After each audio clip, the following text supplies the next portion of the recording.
va, tiempo de revisar los números, las historias detrás de cada uno de ellos. Soy Giovanni Noguet, le invito a que nos acompañe en la próxima media hora. Ya estamos en Impacto Económico. Comenzamos.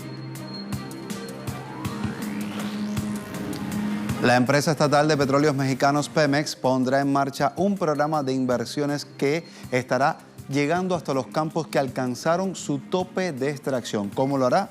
Le contamos en breve. Más interrogantes. ¿Cuánto cambiaron las relaciones económicas internacionales desde la llegada de Donald Trump al puesto de la Casa Blanca? Hoy lo revisamos, lo haremos en nuestra lista de análisis económico.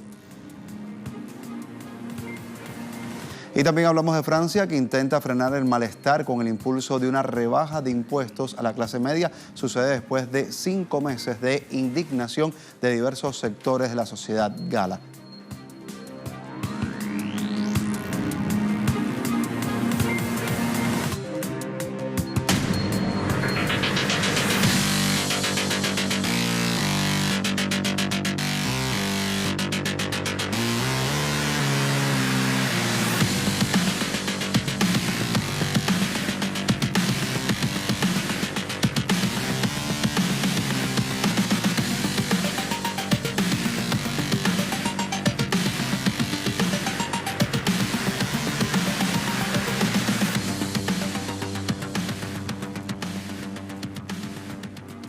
La empresa estatal mexicana Pemex anunció la implementación de un nuevo programa para atender inversiones en los campos petroleros de ese país. De acuerdo con el director general de Petróleos Mexicanos, Octavio Romero, se pondrá en marcha un nuevo programa de inversiones en los campos que ya alcanzaron su tope de extracción.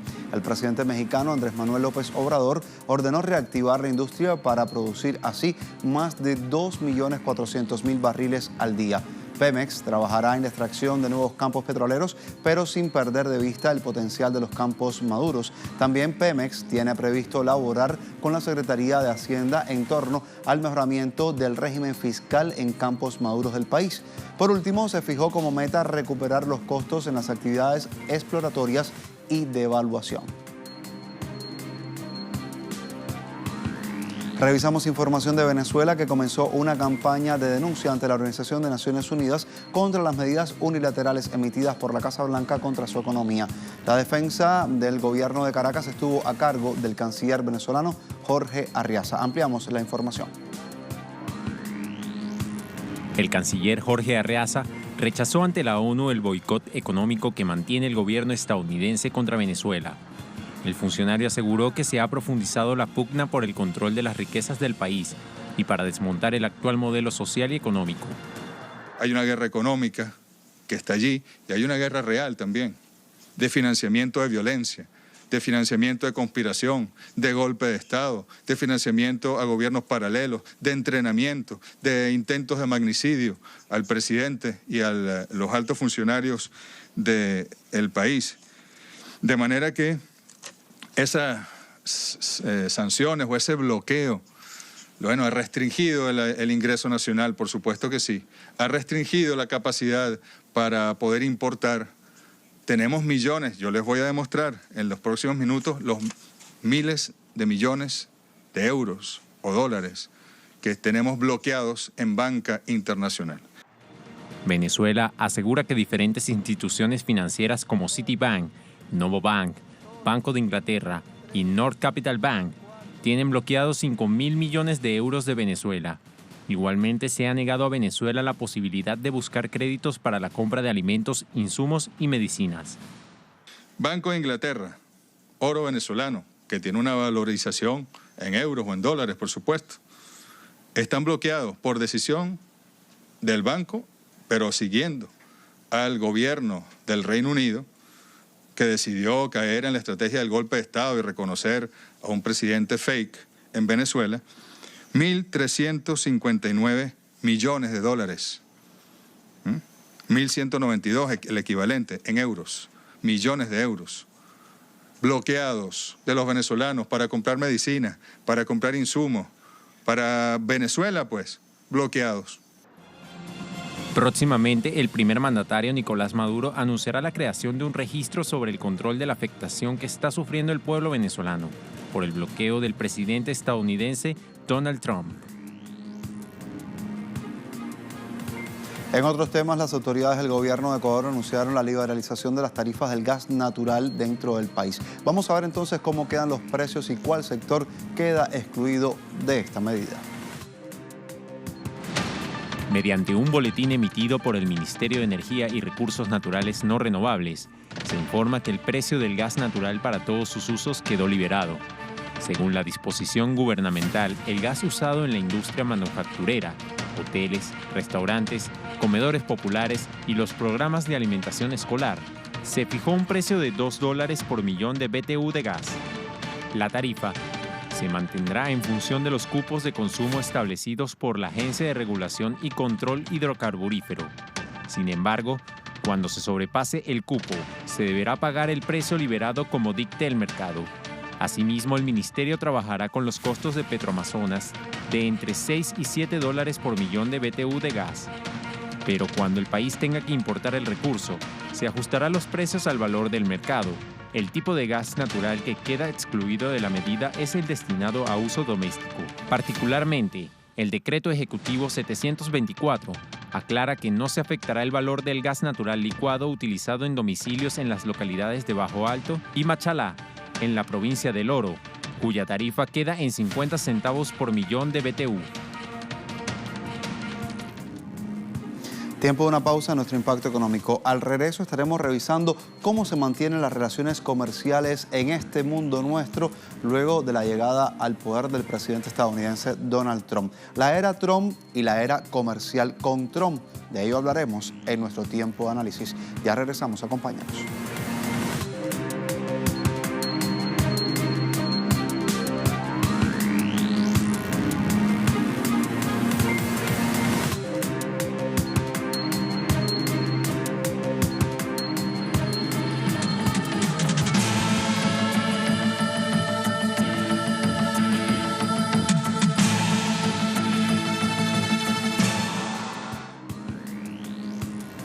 La era Trump en las nuevas relaciones económicas internacionales. Así se le habla a este cambio que ha tenido lugar en los últimos años desde que el presidente Donald Trump llegó a la Casa Blanca. Los conservadores ingleses con el Brexit también se habla del fracaso estruendoso de las negociaciones comerciales.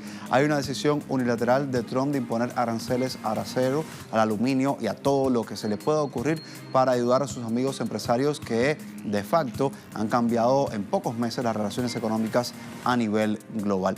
Hay datos, hay números que se desprenden de lo que se ha denominado proteccionismo de Donald Trump y hoy lo revisamos en nuestra lista económica. El America First, promovido y defendido por Donald Trump con la promesa de generar empleo e impulsar la industria nacional con la vuelta al Made in America, no parece haber conseguido un aumento en la competitividad de las industrias locales, pues la mayoría está atada a una cadena de producción invariablemente internacional. A esto se suma la disminución de las ganancias en las industrias manufactureras de Estados Unidos, como la de producción de alimentos, bebidas y tabaco, las productoras de petróleo, carbón, químicos y otros productos durables que se fabrican en territorio estadounidense. Una merma que no se observa en todos los sectores. El complejo industrial militar, una de las principales fuentes de empleo en Estados Unidos, sigue gozando de buena salud.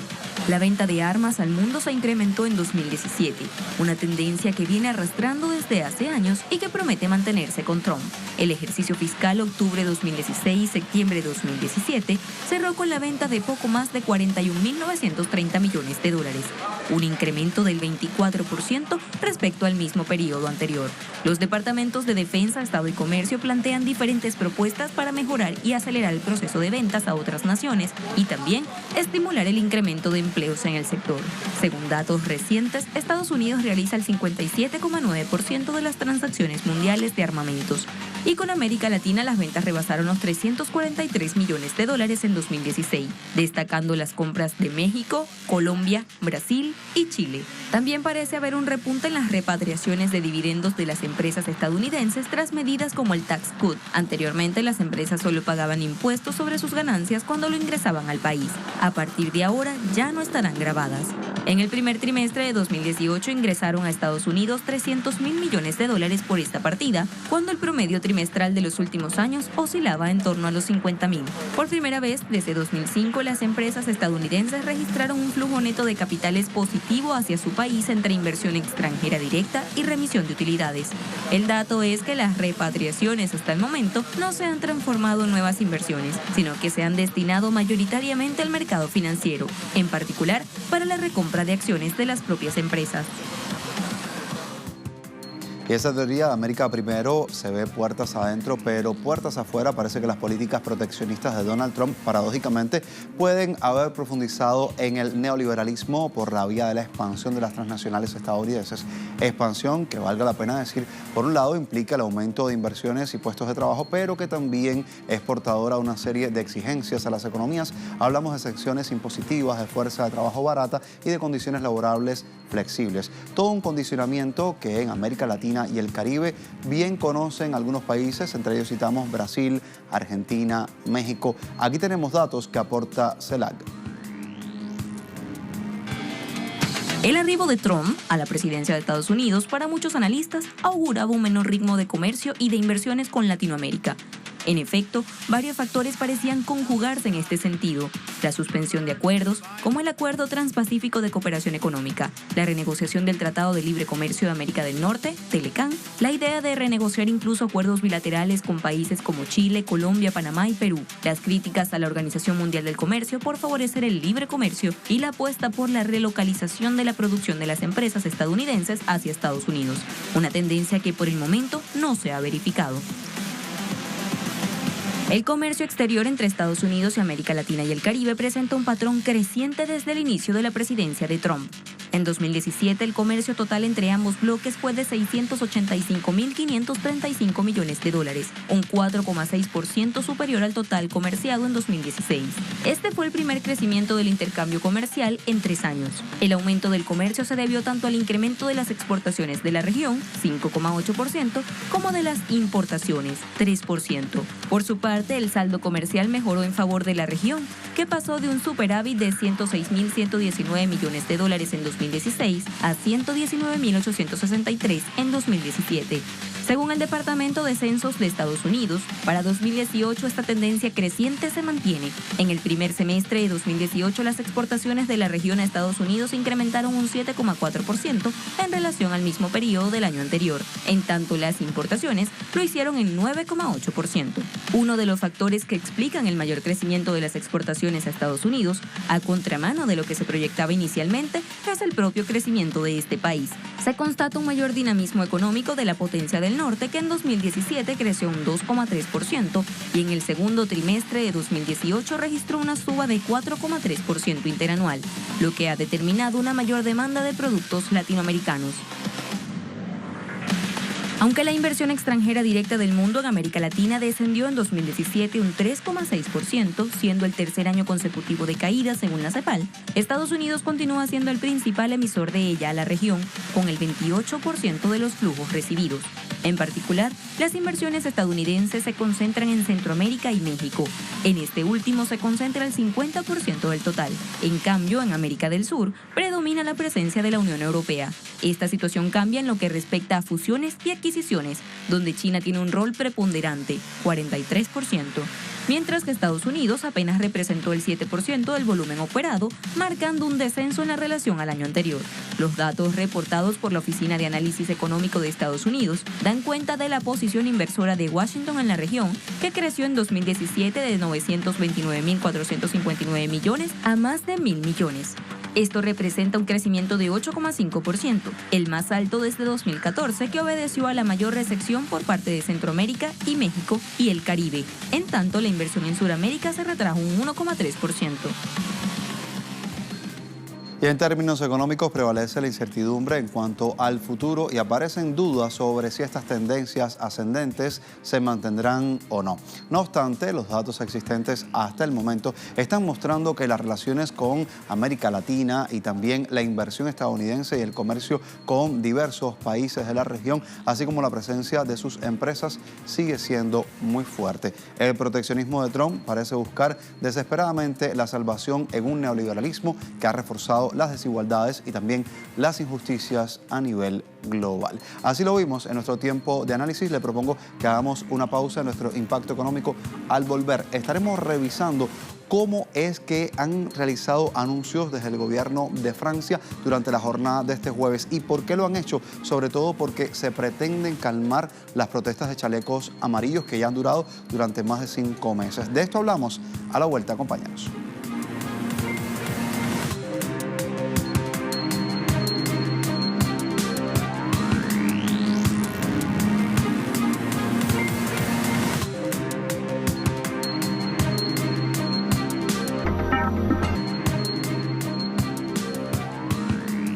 Ya estamos en Economía 360, vamos a hablar de qué está haciendo Francia para frenar el malestar social después de 5 meses de protestas de chalecos amarillos y 2 meses de gran debate nacional. Pues, ¿qué ha sucedido al día de hoy?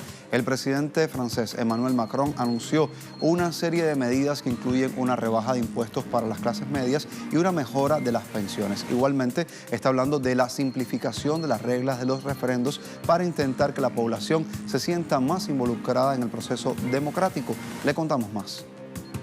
El presidente de Francia, Emmanuel Macron, presentó este jueves una serie de medidas para calmar las protestas de los chalecos amarillos. Las recetas de Macron incluyen disminuir el impuesto sobre la renta para los trabajadores. Aquellos que trabajan, que pagan impuestos sobre la renta, han sido muy confiados en las últimas décadas, así que seré sencillo. Yo no quiero un aumento de impuestos y quiero recortes para las personas que trabajan, a reducir significativamente los impuestos sobre la renta. Estos recortes debemos explicar cómo se realizan y cómo se financiarán. Por lo tanto, le he pedido al gobierno que aplique este recorte de impuestos, financiando mediante la eliminación de ciertos beneficios fiscales disponibles para las empresas, por la necesidad de trabajar más arduamente y reducir nuestros gastos públicos. Asimismo, Macron anunció una mejora en el nivel adquisitivo de las pensiones más bajas. Por otra parte, el mandatario francés dijo que se simplificarán las reglas de los referendos para intentar que la población se sienta más involucrada en el proceso democrático. Macron ha reconocido que la crisis de los chalecos amarillos ha revelado en Francia un profundo malestar y un sentimiento de injusticia social que no se puede ignorar. Sin embargo, el líder francés ha reforzado su intención de continuar las reformas que prometió cuando llegó al Elíseo hace 2 años y ha rechazado algunas de las principales medidas reclamadas por los chalecos, empezando por reintroducir el criticado suspendido impuesto sobre la fortuna, algo que Macron ha descartado de nuevo. Y la Unión Europea y Japón aseguraron este jueves que cooperarán para defender el libre comercio y reformar la Organización Mundial del Comercio de cara a la cumbre del G20 que tendrá lugar en Osaka a finales de junio del año en curso. Bruselas, Tokio han valorado igualmente la entrada en vigor en febrero de su pacto comercial que ofrecería a los consumidores más opciones y precios más accesibles. Igualmente estará protegiendo a los grandes productos europeos de aranceles que reducirían el 99%, mientras que Japón disfrutará de una reducción arancelaria sobre el 97% de los productos importados de la Unión Europea. Por otra parte, el primer ministro de Japón, Shinzo Abe, aprovechó la ocasión para instar a los líderes de la Unión Europea a evitar por todos los medios, ha dicho, que el Reino Unido abandone el club comunitario sin un acuerdo de retirada. Asimismo, el líder nipón pidió estabilidad, previsibilidad y transparencia para las compañías japonesas con negocios en Reino Unido, país que a su juicio es la puerta de entrada para el Japón. También hablamos de China, ¿por qué? Porque en Beijing se inició durante este jueves el segundo foro sobre la iniciativa de la Franja y la Ruta, un evento que cuenta con la presencia de mandatarios de varios continentes. Le contamos. El segundo foro sobre la iniciativa de la Franja y la Ruta sesionará desde este jueves 25 hasta el próximo 27 de abril. El evento cuenta con la presencia de mandatarios de varios continentes. Se espera que este viernes el presidente de Rusia, Vladimir Putin, se reúna con su homólogo chino, Xi Jinping. La Franja y la Ruta, propuesta en 2013 por el presidente chino, se refiere a la iniciativa sobre la construcción del cinturón económico de la Ruta de la Seda y la Ruta de la Seda Marítima del siglo XXI. y está dirigido a construir una red de comercio e infraestructura que conecte Asia con Europa y África a través de antiguas rutas comerciales. Los países que han participado en la iniciativa china se han desarrollado rápidamente a través de infraestructuras de grandes envergaduras, como el Corredor Económico China-Pakistán. Asimismo, destaca la construcción del tren que unirá la costa este de Malasia en el mar de China Meridional, con la concurrida vía fluvial del Estrecho de Malaca en el oeste. Durante su intervención en el foro, el vicepresidente primero del gobierno y titular de finanzas ruso, Anton Silvanov, reafirmó el interés de Moscú por el proyecto chino de la Ruta de la Seda Polar, el cual fue presentado el año pasado por el gobierno del presidente Xi. El alto cargo ruso recordó que el proyecto prevé crear un corredor de transporte sur-norte, con las infraestructuras correspondientes para el transporte de mercancías de Asia a Europa y la explotación económica de las zonas costeras en el Ártico. Y también allí Venezuela dijo presente en este segundo foro de la iniciativa china de la Franja y la Ruta. El ministro de Economía y Finanzas venezolano Simón Serpa informó en su cuenta en Twitter que mantuvo un encuentro con el vicepresidente del Banco Popular de China para así robustecer la asociación financiera. También sostuvo encuentros con el ministro de Exteriores de Grecia y la vicepresidenta de Cuba, igualmente el primer ministro de Rusia, entre otras personalidades, como se puede mencionar a la directora del Banco Mundial y la directora del Fondo Monetario Internacional, entre otras tantas personalidades con las cuales sostuvo intercambios en esta jornada del segundo foro internacional encaminado a potenciar la Franja y la Ruta.